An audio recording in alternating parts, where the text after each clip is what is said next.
느헤미야는 52일 만에 성벽을 건축한 대단한 사람보다도 그에게 찾아오는 역경을 잘 이겨나갔던 사람인 것을 보게 됩니다.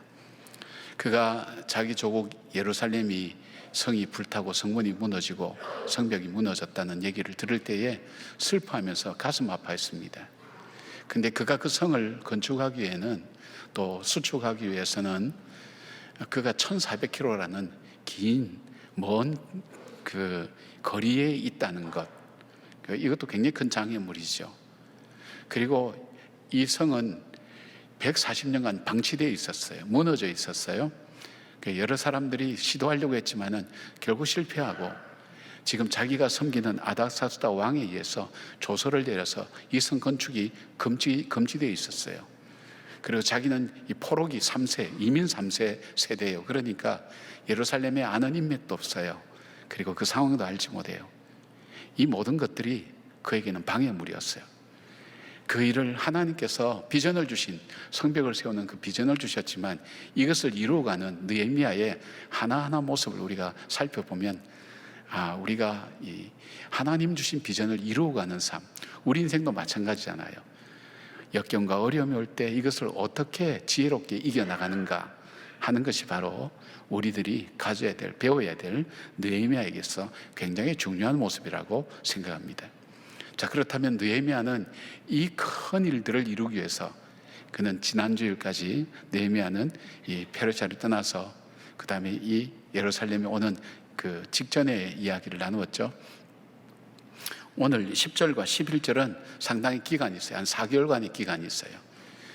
느헤미야가 바로 이 예루살렘 성에 왔는데 그가 무엇을 어떻게 시작해야 될지, 어떻게 이 역경들을 헤쳐나가야 될지, 거기에 대한 지혜를 우리가 이번 시간에 함께 나눠보려고 합니다. 첫 번째로 그가 했던 방법이 있다면, 그가 하나님 앞에 언제나 마음을 열어놓았다는 것입니다.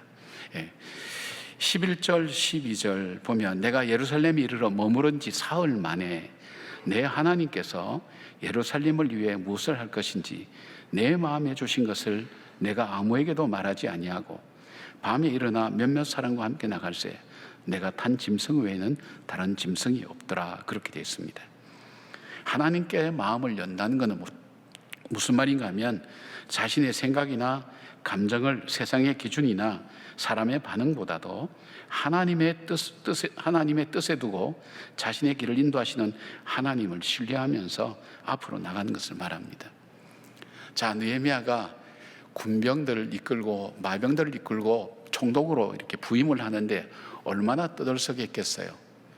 그 중에는 세 가지 종류의 사람이 있었어요.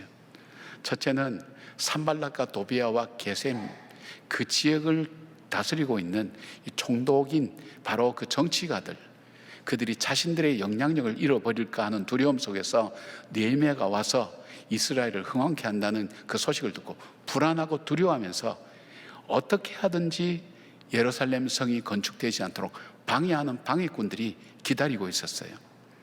그리고 어떤 사람이 또 있었습니까? 정말 이 사람이야말로 이 땅에 와서 예루살렘 성을 건축해서 우리가 외세로부터 공격을 받고 고통을 당하는 걸 막아줄 수 있는, 이루어줄 수 있는 그런 사람이 온다는 기대감을 갖고 있는 사람들도 있었어요. 그리고 그 다음에는 무관심한 사람이 있었어요. 해봐도 소용이 없어. 우리도 이전에 다 해봤어. 그러니까 이번 일도 뭐 특별한 건 아니야. 무관심한 사람. 근데 느헤미야의 시작은 어떻게 됐어요? 보통 자기를 환호해 주는 사람, 자기가 총독으로 군병까지 이끌고 왔으니까 얼마나 화려하게 입성할 수 있었을까요? 환영하는 사람을 따라가지 않았어요. 그 사람들에게 마음을 열지 않았어요.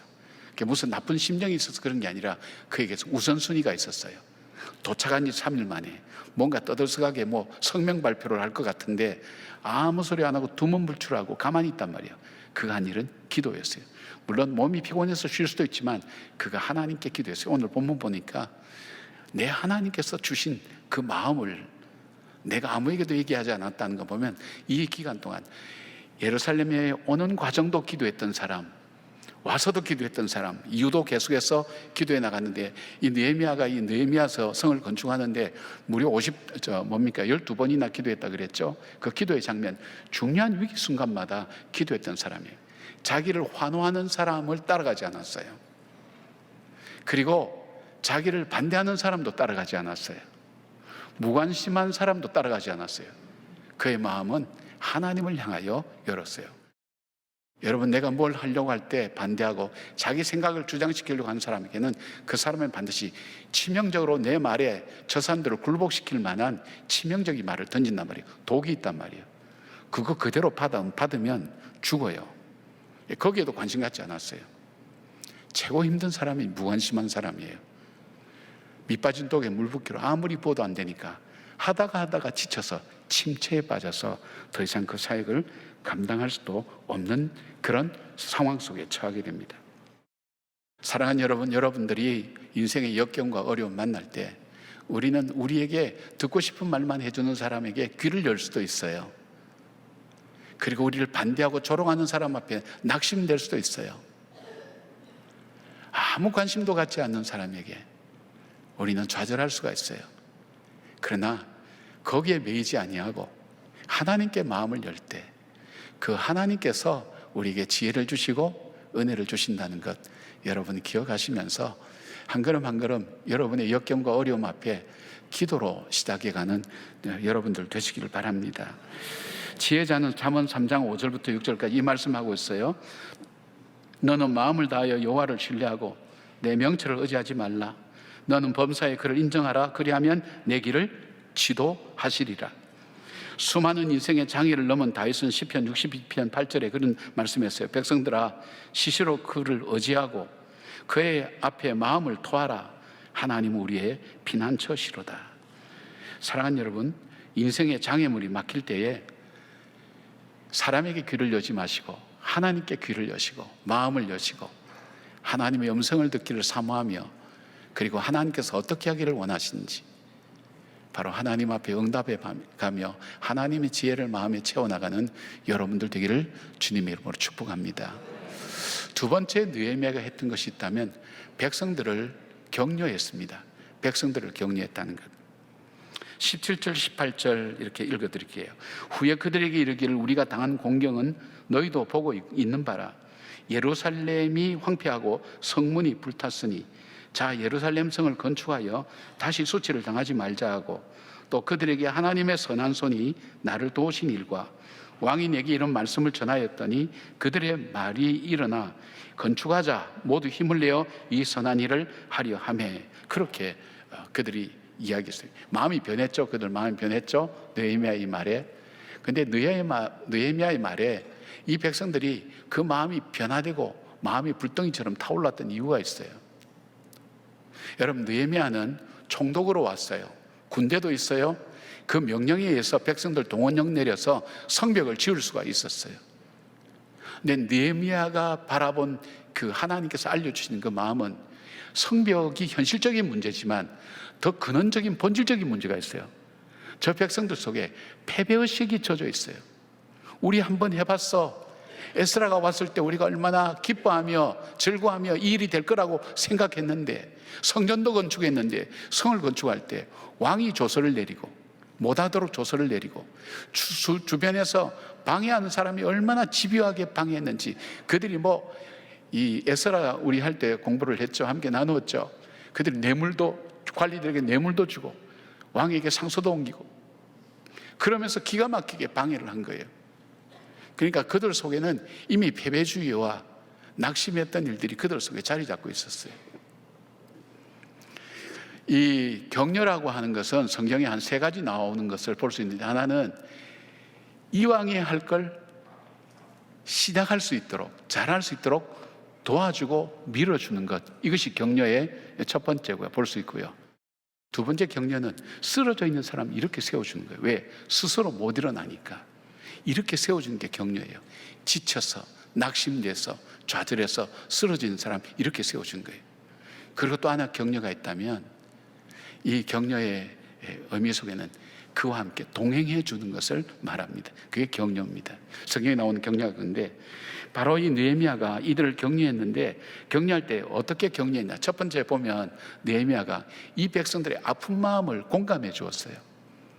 느헤미야가 와서 한 일이 뭡니까? 제일 먼저 한 일이 오면 뭐 떠들썩하게 뭐 할 것 같은데 아무것도 안 하고 그 뒤에 이제 얘기를 했다 그랬어요. 밤중에 아무도 모르게 몇 명만 데리고 이 예루살렘 성 무너진 곳, 이 전체가 한 5km 정도 되는데 남쪽과 동쪽만 이 가장 험악하게 무너진 곳, 길도 끊어져서 갈 수 없는 그곳을 밤중에 일어나서 그걸 다 살펴봤다는 거예요.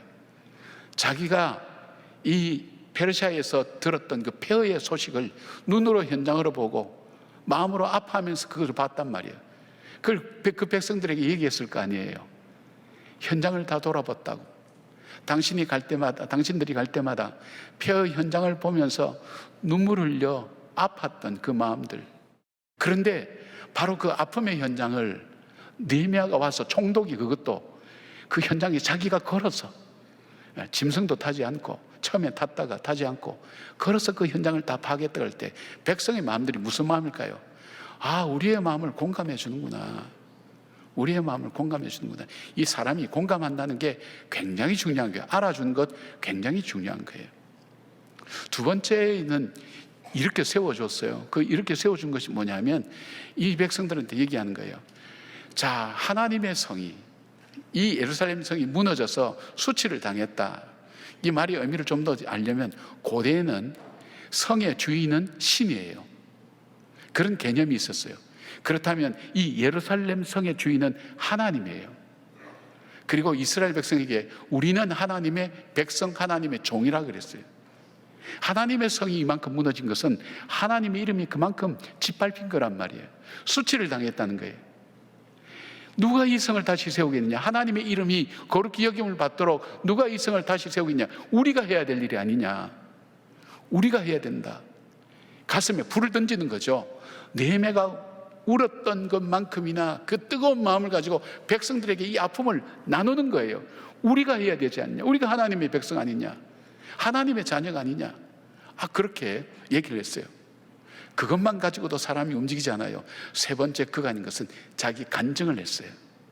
자기가 되어졌던 일들, 처음 들었을 때 울었던 얘기들, 그리고 4개월 동안이나 금식하면서 기도하면서 할 때에 아닥사스다 왕이 나에게 먼저 개인의 잔치자리에 초청했고, 그리고 나에게 먼저 이야기를 했고, 내가 이야기할 때 다 들어줬을 뿐 아니라 보너스로 이 군대와 마병까지도 보내주고 건축하라는 조서까지 보냈다. 하나님의 선한 손이라고 표현했어요. 하나님의 선한 손이 우리를 도우실 거다. 하나님이 함께 하신다. 하나님이 허락하신 일이다. 백성들이 그 말을 듣고 일어나서 우리의 일이다. 우리가 다 같이 일어나서 이것을 건축하자. 그렇게 그들은 얘기했어요. 사람의 마음을 움직이죠. 하나님께서 반드시 함께 하신다고. 여러분, 그래서 우리가 인생 살면서 격려를 받는 것이 참 중요한데요. 격려를 할 수 있는 것도 중요하고 격려를 받는 것도 중요한 거예요. 시편 42편 11절을 보면서 느낀 것이 있는데, 자기 자신을 하나님 말씀으로 스스로 격려하는 사람이 있어요. 아무도 격려를 안 해주니까 여기에 대해서요. 내 영혼아, 내가 어찌하여 낙심하며 어찌하여 내 속에서 불안해하는가? 너는 하나님께 소망을 두라. 나는 그가 나타나 도우심으로 말미암아 내 하나님을 여전히 찬송하리로다. 내 영혼에게 얘기하는 거예요. 내 영혼아, 네가 왜 불안해하고 낙심해하니? 너가 하나님께 소망을 둬. 하나님께 소망을 둬. 그 하나님이 분명히 도우실 거야. 자기 스스로에게도 격려하는 거예요. 참 중요해요, 여러분. 상담요법 중에 셀프 테라피라는 게 있어요. 자기가 자기를 치료해요. 셀프 토킹해요. 자기가 스스로 얘기해요. 안 되면 실감 안 나면 거울 보면서 얘기하는 거예요. 너 참 멋있게 생겼다. 수고 많이 한다. 괜찮다. 그리고 정말 멋지다. 스스로에게 얘기했어요. 누가 봅니까? 좋은 말 한다고 누가 듣고 거짓말 한다 그럽니까? 거짓말도 괜찮아요. 좋은 얘기는 기분 좋아요. 격려가 참 중요해요. 초대교회 바나바는 그 별명이 위로의 아들이에요. 여러분, 초대교회를 바라보면 사도행전 보면 베드로와 바울이 초대교회를 이끌어간 것 같지만 보이지 않는 숨어있는 인물이 하나 있어요. 그게 바나바라는 사람이에요. 기가 막힌 사람이에요. 자기를 안 드러내요. 사도행전 내내 보면 자기를 드러내지 않아요. 그래서 우리가 바나바 훈련하는 것이 저는 신앙인의 아주 이상적인 모델로 생각하는 거예요. 근데 이 사람은 어떤 일이냐, 위로의 아들이란 뜻이에요. 바나바가 별명이 바나바예요. 저 사람만 만나면 위로가 돼. 내가 하고 싶은 의욕이 생겨, 믿음이 생겨. 격려하는 게 참 중요해요. 그래서 이 느헤미야는 이것이 성벽이 문제가 아니라 저 무너진 백성들 마음속에 하나님을 향한 사랑, 주님의 백성으로 살아가는 그 열정과 그 간절한 비전이 이미 사라져 있다는 것을 발견했어요. 그게 본질적인 문제죠. 성벽 쌓는 것은 자기도 할 수 있어요. 그러나 백성들 마음을 일으키는 것은 하나님이 하셔야 되고, 이 백성들이 스스로 이 예루살렘 성을 쌓으면서 하나님의 공동체를 만들어가는 일, 그 일이 중요하기 때문에 그들을 격려하고 그들에게 함께 일어나서 하자고 그렇게 권면하고 하는 것을 보게 됩니다. 느헤미야가 그렇게 했던 이유가 뭘까요? 하나님께서 아닥사스다 왕을 통해서 느헤미야를 많이 격려해 주셨어요. 그 격려를 받은 느헤미야가 백성들을 격려하면서 함께 살아갈 수 있는 거예요. 그래서 여러분, 격려라는 것이 참 중요해요. 격려를 받을 줄 아는 사람, 그래서 말씀의 격려가 참 중요해요. 내용을 살려요. 그래서 말씀을 보시면서 힘을 얻으셔야 돼요. 느헤미야는 바로 이 백성들 살렸어요. 이렇게 그들로 하여금 성을 건축하자고 그렇게 했어요. 그래서 무너진 성벽을 건축할 수 있게 된 거예요. 우리가 뒤에 이제 3장 보면 혼자 하는 것이 아니라는 것을 알기 때문에 어떻게 건축하는 과정이라는 것이 자세히 나와 있어요. 다음 주에 우리가 함께 나눌 수 있을 거예요. 세 번째, 비전을 이루어가는 느헤미야의 방법, 느헤미야의 삶의 원리는 모든 일에 하나님을 드러냈어요. 모든 일에 하나님 드러냈어요. 18절 하반부에 보니까 그들의 말에 일어나 건축하자 하고 모두 힘을 내어 이 선한 일을 하려 하며, 여기서 일어난다는 히브리어 나쿰이라는 것은 단순히 일어나는 게 아니라 무너졌던 상태나 사명을 회복하는 것을 말하는 거예요. 우리 함께 건축하자, 히브리어 우니브네라고 하는 것은 공동체 전체가 한 뜻으로 하나님의 사역에 동참하겠다는 것을 나타내는 헌신의 표현이에요. 근데 문제는 이제 사방에서 이 건축을 방해하는 거죠. 19절 보니까 호론 사람 산발락과 종이었던 암몬 사람 도비아와 아라비아 사람 게셈이 이 말을 듣고 우리를 업신여기고 우리를 비웃어 이르되 너희가 하는 일이 무엇이냐? 너희가 왕을 배반하고자 하기로 하느냐? 이 산발락이라는 사람은 사마리아 지역 총독이었어요. 유대까지도 포함하는 전체 총독이었는데 이제 느헤미야가 유대 총독으로 왔으니까 자기 이제 권한이 축소되는 거예요. 그 산발락, 주변의 이방 나라의 모든 사람들이 문제를 낸대. 참 굉장히 이 사람들 머리가 좋은 사람이에요. 뭐를 딱 거는가 하면 너희가 성을 건축하는 것이 왕을 배반하고자 하느냐, 이 프레임을 딱 거는 거예요.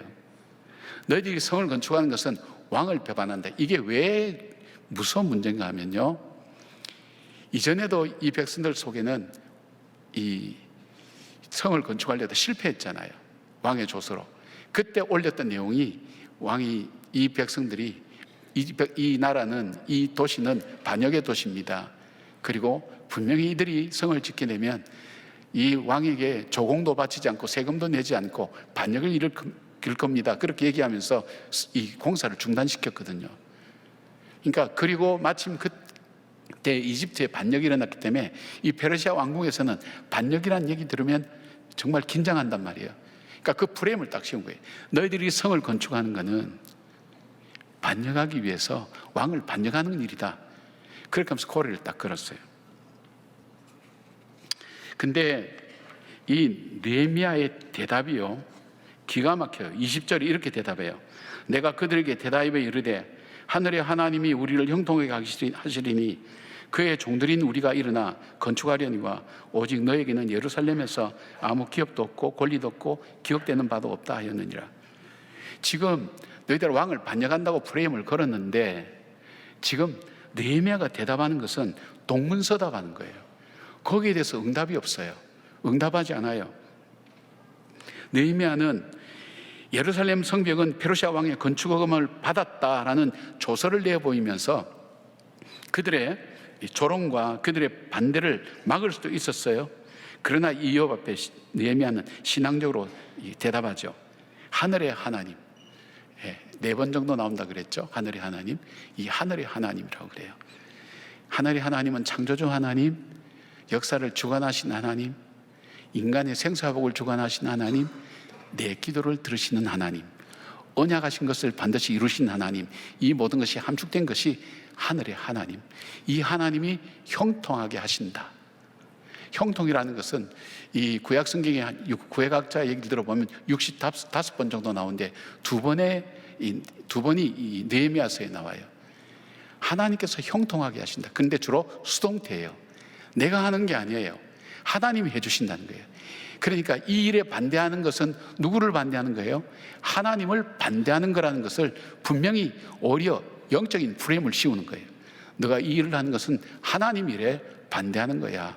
그렇게 얘기하는 거예요. 그러면서 이 하나님이 하신다. 그리고 너희들은 이것을 간섭하거나 관여할 아무런 권리가 없다. 이 사용하는 기업, 권리, 기억되는 바 이거는 법률 용어예요. 아무런 권리가 없다. 너희들이 이것을 간섭할 만한 아무런 권리가 없다. 참 재밌죠? 여러분, 만약에 느헤미야가 이 산발락과 도비아와 게셈이 얘기했던 그 프레임에 걸려서 너희들이 왕을 반역하려고 한다 할 때 그게 아니다, 내가 왕을 섬겼는데 이렇게 나오면 그때부터 문제가 복잡해지는 거예요. 전혀 말리지 않았어요. 거기에 초점 두지 않았어요. 오히려 이를 통해서 하나님이 하고 있음을 선포하는 거예요. 근데 이것이 느헤미야가 산발락과 도비아와 게셈만 들으라고 했겠는가? 이스라엘 백성도 들으라고 하는 얘기예요. 이 일이 이 사람들을 방해하지만 하나님이 하시는 거다. 하나님이 허락하시는 거다. 그 하나님은 하늘의 하나님이고 선하신 손으로 내 삶을 인도해 오셨고 여기서 일을 하도록 하시고 우리에게 그 사명을 주신 그 하나님이라는 것을 고백하는 거예요. 여러분, 우리가 믿음으로 살려고 할 때 막 좋은 일 많이 생기고 기쁜 일 많이 생기고 그럴 것 같지만 여러분, 그렇지 않습니다. 당연합니다. 왜요? 우리가 하나님 뜻대로 사는 걸 정말 기가 막히게 힘들어하고 어려워하는 족속이 있어요. 인격적인 실체가 있어요. 마귀예요, 마귀. 마귀는 무슨 전설 따라 삼천리만 나오는 거라고 생각하는 분이 있을지 모르지만 아니에요. 우리보다 훨씬 지혜로운 인격체인 마귀가 있어요. 이 마귀는 우리에게 있어서 하나님의 나라가 확장되는 것을 막아요. 내 삶이 하나님이 통치하시는 하나님 나라가 되는 걸 기가 막히게 막아요. 편안하게 하든지 축복하든지 어떻게 하든지 해서라도 하나님께만 가까이 가지 못하고 하나님 말씀대로만 살지 못하도록 만드는 기가 막힌 바로 우는 사자같이 괴롭히는 것이 있어요. 마귀의 방법이 뭐예요? 거짓말과 이간질과 더러운 일이라고 그렇게 성경은 말씀하고 있어요. 그러니까 우리가 믿음으로 살려고 할 때 우리에게 올 때 마귀는 우리의 약점을 잘 알거든요. 그걸 파고 들어와요. 포기하게 만들고 낙심하게 만들고. 그때 어떻게 해야 될까요? 그 말에 반응할 필요 없어요. 그것보다도 하나님께서 내게 주신 일, 그 하나님, 나의 하나님이라는 그 믿음의 선포를 통해서 이겨나갈 수가 있는 거예요. 사랑하는 여러분, 시편기에도 수많은 고통과 두려움 속에도 시편 118편 6절에 이렇게 얘기하고 있어요. 여호와는 내 편이시라 내가 두려워하지 아니하리니 사람이 내게 어찌할까라고 노래했어요. 골리앗을 향해서 나가는 이 다윗이 뭡니까? 너는 칼과 창으로 오지만 나는 만군의 여호와 이름으로 나간다고 그랬어요. 하나님께서 우리에게 주시는 거예요. 그러니까 여러분, 낙심되고 절망된 일이 올 때 어떻게 해야 돼요? 선포하셔야 돼요. 어떻게 선포하는가 하면 어둠의 영들아, 하나님이 주신 평안을 내게 빼앗길 이유가 아무것도 없다. 내가 차지할 몫은 나에게서 아무것도 없음을 선포한다고 대적하십시오. 대적하는 기도하셔야 돼요. 우리는 영접하는 자고 그 이름을 믿는 자들에게는 하나님의 자녀가 되는 권세를 주셨어요. 우리에게 권세가 있어요. 하나님 자녀의 권세가 있어요. 이걸 사용하셔야 돼요. 선포하셔야 돼요. 우리의 약점을 파고들고 우리의 연약함을 파고들 때도 낙담하지 않고 절망하지 않고. 느헤미야는 거친 돌을 치우는 것만 아니라 이 돌을 오히려 딛고 일어서서 디딤돌로 만들어서 백성들과 더불어서 하나님의 사명을 완수했어요. 여러분 중에 어려운 일 겪고 있는 분들 많을 거예요. 힘든 일 겪는 사람도 많고 한 가지만 닥쳐도 견디기 힘든데 두 가지, 세 가지가 겹쳐서 힘들어하는 분들이 많을 거예요. 느헤미야의 역경지수를 한번 생각해 보세요. 이 역경 앞에 우리가 가진 어려움도 크지만은 느헤미야가 가진 이 불가능한 일, 그러나 거기에 믿음으로 하나씩 풀어가는 이 느헤미야처럼 여러분도 그 어려움 가운데 느헤미야의 지혜를 따라서 하나님의 약속, 언약을 믿고 그 하나님 믿는 그 믿음을 따라서 여러분 인생의 걸림돌들이 디딤돌이 되는 놀라운 역사가 있기를 주님의 이름으로 축복합니다.